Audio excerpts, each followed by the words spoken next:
Welcome to a new episode of the Straight Wrestling Voices of the Indies podcast.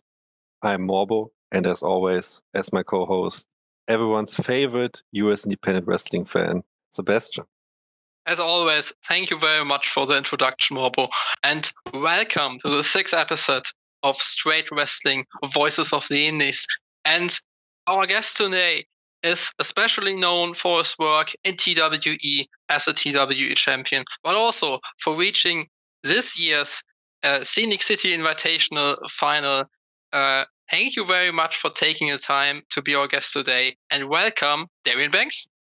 Hello, thank you very much. That was very kind introduction. So, Darian, for the people who don't know who you are, who is Darian Bengston? Darian Bengston is a British-trained American wrestler. I was trained at the London School of Lucha Libre.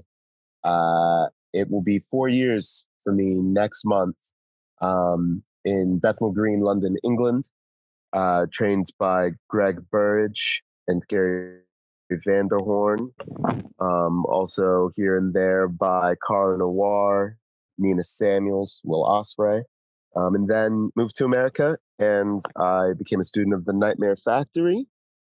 And I have spent these 3 years, almost 4, really trying to work and cultivate and put something different out into the world of wrestling. And I guess I'm also PWI number 403, I think. So that's cool. So how did you get into wrestling as a fan and also as a wrestler, and also what fascinates you about wrestling? So for liking it as a fan, I was born in Waterloo, Iowa, which is the home of the NWA. It's where the NWA was formed. Very big back in the territory days. And so I was always around wrestling. But my parents weren't exactly thrilled with the content for children at the time of my adolescence. And so they kind of shielded me from it. And then I went to London, England to be an actor. I went to drama school. I have a master's degree in classical acting from the Royal Central School of Speech and Drama, which is part of the University of London. This story has been told before, and it's a bit rough, but essentially, I was doing a performance of Chekhov's The Cherry Orchard in London with a dame of the British Empire as my director. And in a fit of, I don't know what to call it, she cut off all of my hair with a pair of scissors during a rehearsal. And it left me in such a state of shock and vulnerability that I didn't know what was going on in my life and what I was doing. Thankfully, a woman who was working on the show also worked for Lucha Britannia as the lights and sounds coordinator. And she invited me out just to get my mind off of, the weird kind of assault that had happened to me. And I had a talk with my agents as well. And they were really interested in me doing some sort of sports modeling. And they asked if there were any sports that I, would be willing to get into. And I felt like I was too old to get into football, to soccer. And so I jokingly said, well, someone offered for me to go to a wrestling show. And they're like, oh, yeah, we actually have a wrestler on our books. I didn't know at the time, but that wrestler ended up being Anthony Agogo. And we ended up meeting my first night of training and just hit it off and become very close and training partners. And we moved to Atlanta together, and the rest is history. But that's kind of what got me into wrestling as a wrestler. The thing that I love about wrestling personally, especially coming from my background in Shakespeare, is that I think it's the closest thing we have to modern age Shakespeare. It's a theater in the round. One of the core tenets of Shakespearean theater is the idea that the audience would be able to give their input to the characters in a way that they think that they can change the outcome, right? Shakespearean theater asks a lot of questions, to be or not to be, wherefore art thou Romeo? And the idea is that the audience actually would have elicited a response in an attempt to help aid our heroes and heroines navigate through the story. And to me, that's what wrestling is. It's theater in the rounds. We have a hero and we have a villain. And through the will of the audience cheering and applauding for the hero, They either surmount a comeback that results in a victory, or ultimately the villain triumphs. And that connection that we can have with people, and the idea that their attention, their focus, their cheers, their boos will have an effect on the outcome of the match is a really beautiful thing about the art form. And there's so many different creative licenses we can take with it. So long-winded, but that's how I got into wrestling, and that's what I love about wrestling. How much of an influence did living in London influenced you as a wrestler, but also personally? It was everything for me. I tell everyone I am a British wrestler. I became an adult in England from age 19 to age 24. And having that experience has totally molded who I am as a human being, and the people I've met along the way. But beyond that, as a wrestler, my whole foundation is in British style. The world of sports style is the foundation of who I am in the ring. I try not to be a tribute act to World of Sports, but I try to be an evolution of it. If World of Sports is the Harlem Globetrotters, I try to be the and one, the new branding of an old style for a new market, a new generation, a new pool that hasn't been exposed to it. My time in England, working with Greg Burge specifically, who was taught in part by Tony Scarlo, who was a World of Sport wrestler, very influential, very good matches. I was always took naturally to the mat wrestling, to the tech wrestling, and going into America, it was something that always made me sit out, and it's something I decided to lean more into. And I was fortunate enough in my time to also be trained under Dave Taylor of World of Sport, also a lot of German wrestling fame as well.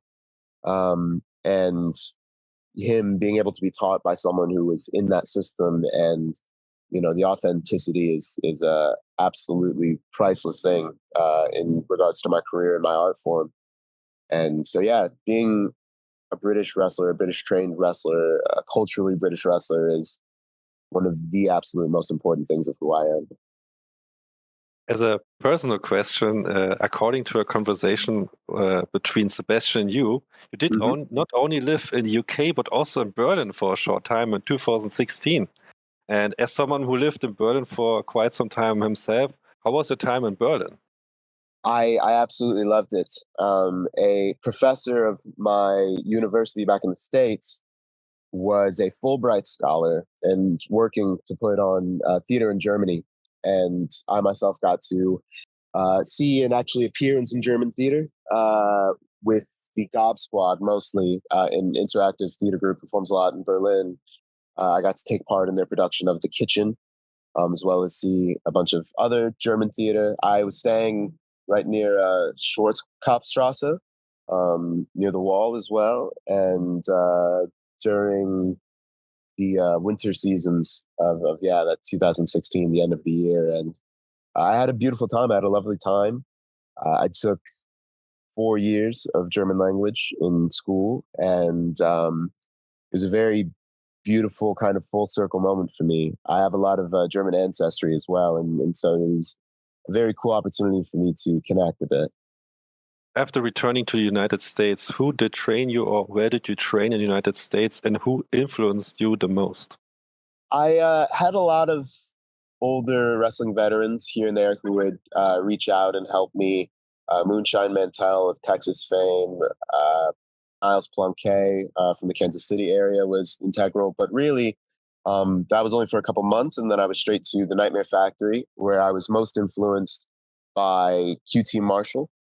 QT taught me so much, if not everything, about planning, playing with audience expectation, working really.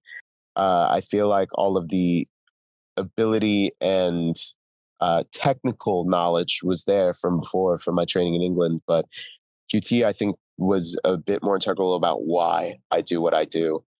So QT is very, very, very influential to me. Diamond Dallas Page also is a bit of like a wrestling dad to me, has taken me in, has shared tons of advice and helped me loads. Beyond him as well, Dave Taylor, I actually trained with here in America. Via Regal's recommendation, he was helping train Jade Cargill and Anthony Ogogo, and I was lucky enough to be in the room for that and learn from it. From there, in-ring competitors, I had a match with Daniel Makabe, which is very special. And since Dan has taken on a bit of a mentorship role with me in the ring, that I am incredibly, incredibly thankful for. And so, yeah, I have a lot of very positive influences in my life right now. Dylan Hales teaches me a lot about the things outside of the ring that are important to becoming a well-rounded wrestler. So that's kind of my foundation at the moment. Morbo now talk to you about how you got into wrestling and everything, and I would like to focus now on like the last year. And of course, before we will get to you being a crucial part of TWE, I would like to talk to you about your way up to this point in your career. And in 2021, you really started your career with being in different promotions like Southern Honor and WrestleMax or Action Wrestling. And most importantly of all, you also mentioned your connection to the Nightmare Factory. You appeared on AEW Dark and on AEW Dark Elevation between June and November of 2021. How would you describe your experience there?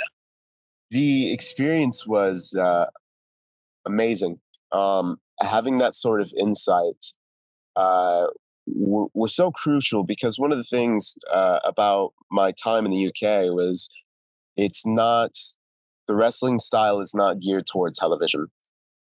So working AEW Dark and AEW Dark Elevation was such an amazing journey into learning about how to work television, how to do less is more wrestling. And as well, getting to have people like Jerry Lynn as a coach who helped me and gave me advice. Getting to just be in there with people far more experienced and polished than me was such an amazing commodity. Getting to be a part of certain spots and participate in certain matches was a true blessing, something I'm very thankful for. And, around that, in the meantime, doing things, like you said, like Action, like WrestleMax, Journey Pro. I got to do the Young Lions Cup, the West Coast Young Lions Cup, and be a finalist in that, be recognized. And really, it was a hard grind because I was based in Atlanta, but I was doing, anywhere between 24 to 42 hours on the road a week, oftentimes by myself, 12-hour drive straight.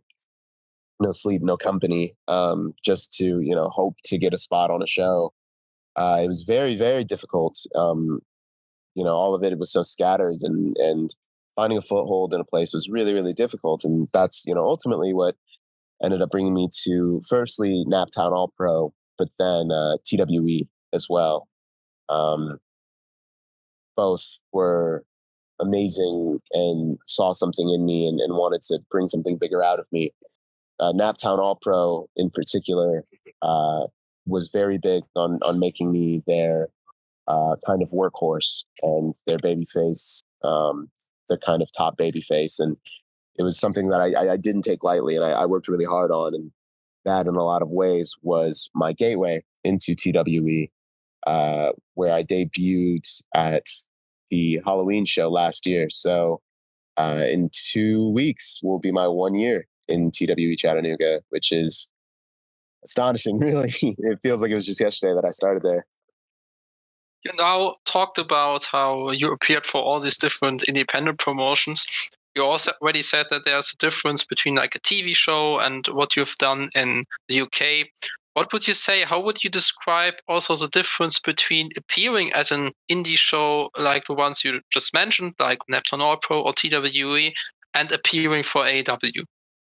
For me, I think I'm in a very interesting place where, if I can not arrogantly say that, a lot of wrestlers, even more than the fans, have taken notice of the work that I've done. And so even though I am, seen as a top talent and a star that, people are coming specifically to see on independence, obviously on TV, I don't have that same pull, but the talent know who I am. And that is such a reassuring feeling that I must be doing something right, even if I don't have, hundreds of thousands of millions of followers or anything like that. Wrestlers who are at the top of their craft, at the top of our industry, know who I am and have a certain level of respect for me, whether that's through my coaches and the reputation that they have set for me in my place, or just on my own, what I've been able to accomplish and do in the last year and influence other people and brush shoulders with a lot of television talent has been very rewarding. So that's been the main difference in appearing on those shows. The work is more so just the idea of, I'm very interactive with my fans and with the crowd. And television, yes, you do have thousands of people there in attendance to be there for you, but you have to think about the potentially million plus at home watching you, and make sure that they are getting the product that they are also tuning in for. What you described now is, of course, mainly also that it feels different and stuff like that. Would you also say that the preparation or the organization that goes into appearing at an independent show or appearing at a TV show are different? And what are the things that you would point out that are different? One of the main things, and this is something I've heard Chris Hero mention a lot before, which is your match should have a pinch of your debut and a pinch of your match 60 matches from now. We, on television, and luckily enough for me and certain promotions that I work for, namely TWE and Naptown All Pro as well, there is a bit of long-term storytelling, and that can take precedence over just having a good match. Not even a good match, but there's just certain story beats that are more deserving of our attention and our respect and our time. Like I might want to go out there and just absolutely beat each other up, but sometimes there's something more important to tell with that, and that is something that, luckily enough, I've had the experience in TWE in Naptown All Pro to have story notes and story beats, because so many other indies, especially ones that I worked prior, were just exhibition matches, just good wrestler versus good wrestler having good match. And television just garners to do so much more and can do so much more with the environment that they've created. What would you say? What was like your favorite match, or maybe like your favorite opponent you wrestled in your time in AEW? In AEW, I had a very good match, in my opinion, against Lee Johnson. Lee Johnson is someone who I've had the luck to train with. I consider a friend. Congratulations, Dan. Him and Julia just got married. And he and I we meld very well. We understand each other very well. It was also the first time that I saw a lot of people being really interested in me because I had the different style, and I was able to make the most of my time. TV time matches, there's so much more, the pace is so different. And being able to maximize my minutes was something that I learned near the end of my time there. But it's something I learned in spades. So yeah, Lee Johnson for sure was a great experience. I got to wrestle Ricky Starks while he was still the FTW champion. I wrestled Wardlow when he was really, really, really hot. Had some fun with the Seidel's and Dante Martin. Really so many different rewarding experiences I was lucky enough to be a part of. I think I was like around, I think I was over 10 matches there. So yeah, it was a lot of fun. You already mentioned how you especially got known for everything you've done in TWE. And to be honest, I really started recognizing you for the first time when you had your match last year against Jay Newman in TWE. And looking back, would you say that this first match at TWE was something of a starting point for things to come in your career, regarding that you would go on to become the TWE champion, also go on to become a finalist in the Scenic City Invitational this year? It definitely, and I never knew that it's what it was going to be. I actually was booked almost as like a favor to another wrestler.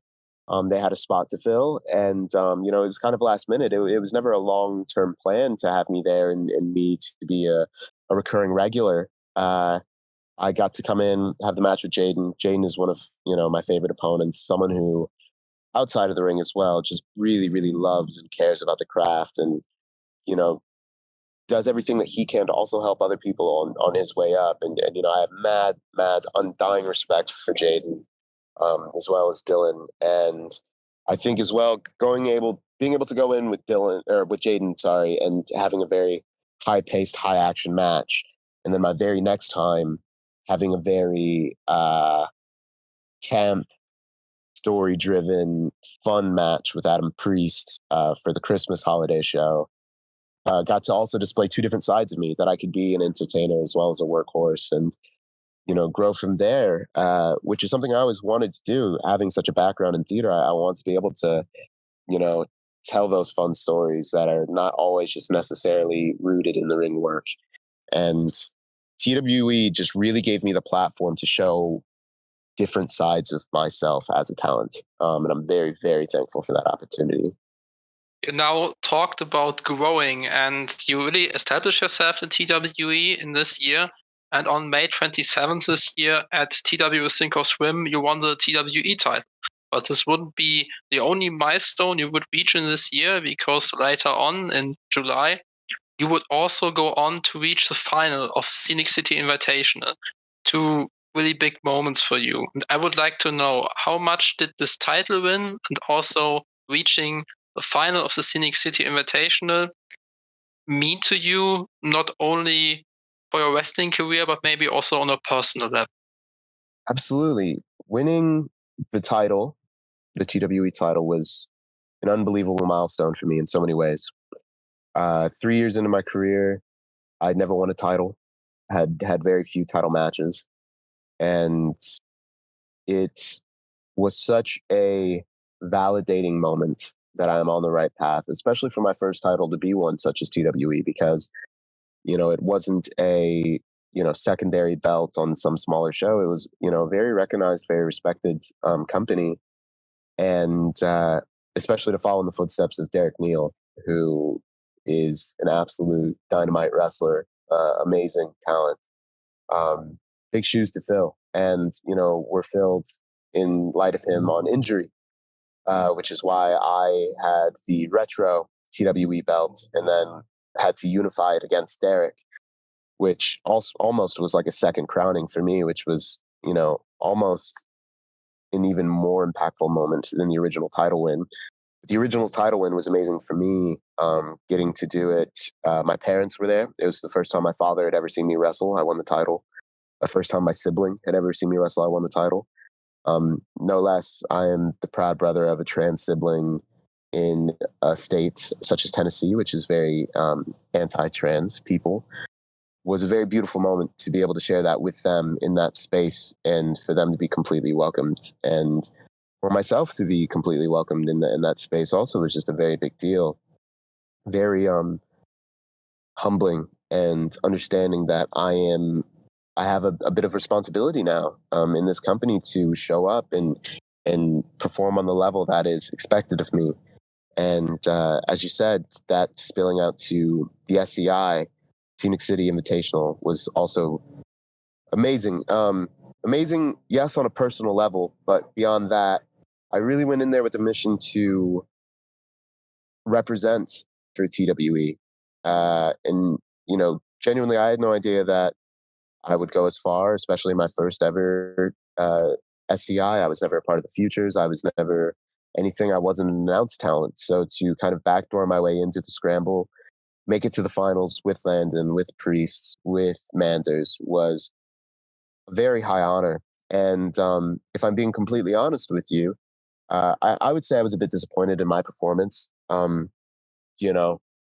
Was still able to squeak by and make it to the finals, but I know that I have so much more to give. I know I have so much more to contribute, and I know that potentially there is a time in the Scenic City in which I could really, really make some work that will stand the test of time if given another opportunity.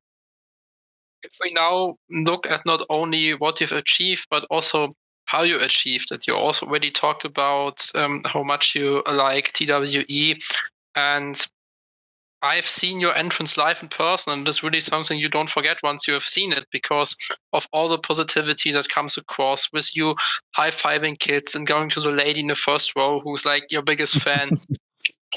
Can you plan something like this, or did this just like happen in the moment? Because for me, it feels very organic, and it feels as something that just happened, and it's so genuine and just great also to witness it live. And how did this all came along? It's honestly it's one of my favorite things. I get such an unbelievably positive response in that building, and others now as well. Uh, I can't even really put to words how cool and again humbling it is to see that I make people happy. You know, kids as well in particular, and one thing that I very much garner myself on is that I feel like I don't serve any one demographic. If you look at the people who care, it's of all ages, it's of all races, it's of all backgrounds, and having that is so cool. And it was never intentional. I never went out there and was like, okay, I'm going to target the old ladies and the children, you know. But I did notice that they were the ones that took a shine to me, and you know, my ring work was good enough that the wrestling fans were going to care. But the kids are the ones that I feel like we do this for. And the thing about kids as well is every kid wants to be special. Every kid wants to be the kid. When I would grow up and watch wrestling, like every kid wanted to be the kid that Rey Mysterio put his head to. Every kid wanted to be the one that catch the John Cena towel and everything else. So for me to just take an extra 35, 40 seconds to make that kid feel recognized and seen, it's huge. It's everything. And I just try to do that. There are kids who are shy, who are standoffish, and maybe don't want absolute spotlight on them, but acknowledgement of their existence is everything. And now that it has become a thing where kids, love me, I do make it a point to make sure that they feel catered and heard and seen, and, talk to them after the show as well, and make sure they come back, because they're the ones who are going to carry the culture of wrestling and wrestling fandom forward. I'm not that old yet. I'm still in my 20s, but the future is only kind of in my hands. It's really the ones after me, and it's just a very beautiful thing, and then something I've been very, very thankful for. After now talking about everything that you love about TWE and the energy, of course, I would also like to know, just like I asked with AW, what are your favorite matches from TWE so far? Maybe also from your title run, but maybe also in general. I really loved, and I don't know if this would be a surprise, but I really, really loved my match with Anakin Murphy.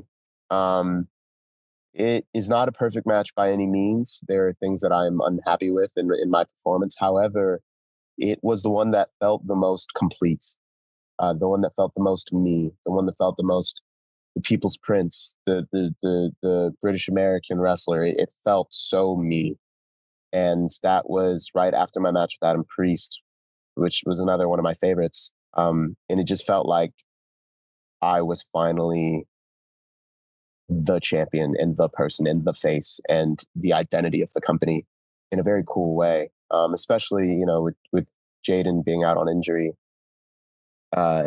Again, huge shoes to fill. Huge shoes to fill. And it's just been a very, very beautiful experience. So Anakin Murphy for sure, Adam Priest for sure, Derek Neal for sure. I can't say enough things about working with TWE and wrestling against Derek. He is a very, very undervalued, underrated wrestler. He is exceptional. He's absolutely exceptional. Speaking of him, Daniel Makabe, obviously, also exceptional. Although I feel like that match would have been better served without a stipulation in hindsight, I learned so much from him. I learned a lot from Anthony Henry as well. Anthony Henry was an amazing match. My second match with Jaden. I've really there hasn't been a match there that I have necessarily disliked. There are ones that are not perfect, ones that I like more than others, but I've been blessed with really amazing opponents. Bojack, Carly Bravo, the list just keeps going on and on. Casey Owens, there there are so many things that have happened that have just been amazing, and things that I'm going to be very proud to look on in the future one day. Well, Morbo will talk to you about what is next for you, but also what happened in the recent past and what will happen in the recent future. You also had your commentary debut this year at GCW for the Culture at this year's WrestleMania weekend as part of the collective. How was this experience for you, and could we maybe hear you on commentary again in the future? So it was that was a lot of fun. I've done commentary twice before with Black Wrestlers Matter when I first moved to America, and it was fun, but it was something ultimately that they just had me do because I was brand new in America, so no one knew me, and they didn't have a spot for me on the show, but they were lacking a commentator. And the thing is like I very much enjoy commentary, but with most parts of wrestling, it requires dedication, and it is not my forte, but I have so much respect and value for people who it is. People like Phoenix Nitro, people like Mose, people like Carmen. It is so important, and you don't understand how important good commentary is until you work with bad commentary. The same thing with referees, the same thing with timekeepers, the same thing with opponents. Like this is such a collective presentation, and I really value that and am appreciative of my commentators. I did that with D'Lo Brown as well, which was very interesting. I'd never met D'Lo before. He was a very sweet guy, very kind. And yeah, I just had an absolute blast with him. Also for the culture, something that socially means a lot to me. Seeing some of my best friends, AC Mack in particular, perform on that stage was very amazing. The brand new Pan-African World Diaspora Champion, Sugar Dunkerton, was also a part of that show. Brian Keith, Too Cold Scorpio. Just a really, really amazing room to be in, and the support that comes with those sort of identity adjacent shows is really cool. On October the 29th, you will have a big match at Neptune All Pro Dreams and Nightmares 2 against AEW wrestler Lee Moriarty. What are your thoughts on this match? This match feels like the biggest match of my career. Lee Moriarty, I feel like in a lot of ways, laid a blueprint for Darian Bengston. I feel like we are two sides of the same coin. I feel like we are star-crossed. This was something that was inevitable. And to be real, Lee has always been a supporter of me, had very kind words for me, words of encouragement, words of advice, since early on in my career. And now he's gone away and become the star that he is. And this isn't that friendly interaction. This is not a vet giving a rookie an opportunity. This is someone who is recognized as one of the top technical wrestlers in the world versus someone who's ready to prove that he belongs right up there with him. And the competitive edge and desire to prove myself, I feel, specifically against Lee Moriarty, is maybe the strongest I've ever had in my career. And I really think that this is like the test. It will fall still before my 4 years, so I'll still only be 3 years at the time, but it feels like my graduation out of my third year in wrestling to have this match. It feels very special. Especially with your background you have, is it a goal of yours to return to the UK to wrestle there again, and maybe also to wrestle in other European countries? Absolutely. In the story of my life, the only way I see it ending is in London. London is the only place that I've ever 1000% felt home and wanted to be. And British wrestling has done so much for me as a person and as a wrestler. It is 100% my goal to return to England. More than anything else, maybe potentially in my career, is I want to contribute and give back to the scene that made me. And so that's a huge goal for me. I would love to wrestle in Europe in general. I have a lot of friends that work in Finland, in Italy, in Spain. Obviously, many of my friends have worked for WXW, and it would be big for me. And having the influences I've had, particularly Dave Taylor, who left England after World of Sports and Reslo were kind of finished and made a career in Germany. To walk in his footsteps as well would be really, really cool for me. Are there also certain regions or promotions in the US where you would like to wrestle? And do you still have goals you want to reach in the Southeast or even in TWE in particular? TWE, I really want to cement a very, very important title run, one that people remember. That's very big for me. Also, kind of creating this sort of, not territory, but loop for myself. Right now, I have appeared a couple times at Grap House in Las Vegas, obviously Naptown All Pro in Indianapolis, TW in Chattanooga, and I am so close with so many of the talent from those. I would love to be able to just have something for all of us to keep working. I would love to work for Darius Lockhart's new promotion, Ashe Wrestling. They're having their first match December 1st. Main event, Aja Kong versus Trisha Dora. Absolutely amazing show. I'm not going to be participating on that show, but I've already bought a ticket. I'm going to be there in full support. I'm so looking forward to it. I would love to work for West Coast Pro. Many of my friends are there. I enjoy the products. I've been able to experience it in person. There are companies as well, Northwest, Pacific Northwest, Prestige, POW. That's my own. I don't get to wrestle much in Iowa, which is my home state, so I would love to do like maybe a wrestling revolver there. I've got to experience Wrestling Open in person. Enjoy them. Enjoy. I would love to work for Enjoy. Oh, I would love to work for Enjoy. Enjoy, I think, is such a cool product. Flying V out of the DC area.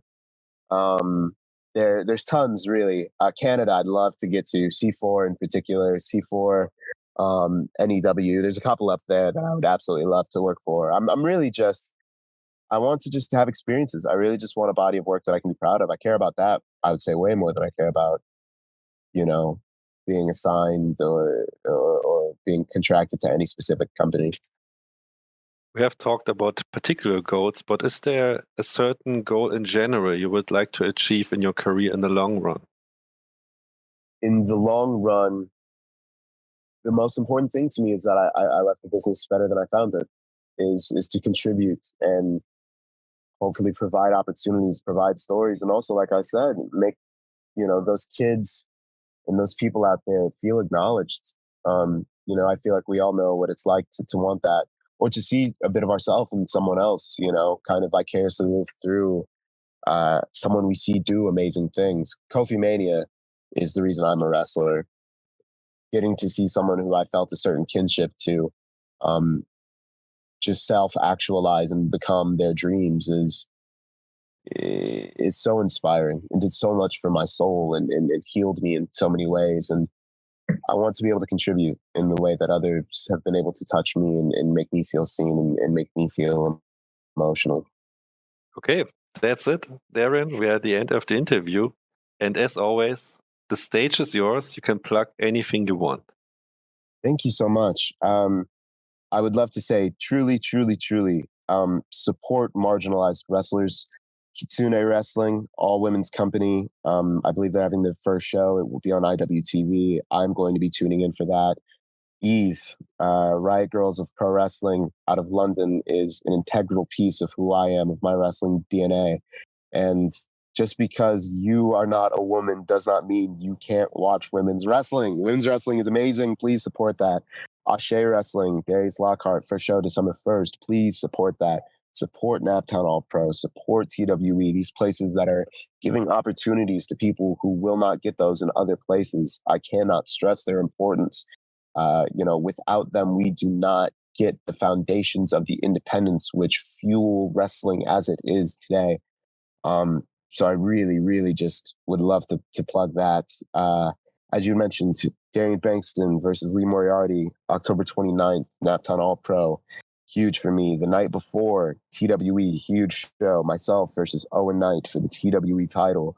I love all of those things with a passion, and ask that you support them, whether it's tuning in, sponsoring tickets, merchandise, anything that you can do, please, because there are people out there who are wanting to make this a better place for the fans and for the workers and for everyone. So that would be my big plug. Okay. Thank you very much for coming on the show, Darian. I mean, both Sebastian and I are a huge fan of yours. We watch every TVWE show. Sebastian was there live, so we follow every step of your career. So thanks again for coming on the show. Thank you so much for having me. I really appreciate it. And also a big thank you from me, especially to you, Darian. Thank you very much for taking the time to be here today. It was really great to have you. And as Morbo said, we met before at TWE, so you were one of the people I really, and Morbo as well, wanted to have on the show. And thank you as always to you, Morbo, and also to you, Florian. And thank you to everyone who will listen to this podcast, who listened to us before, and who will listen to us in the future.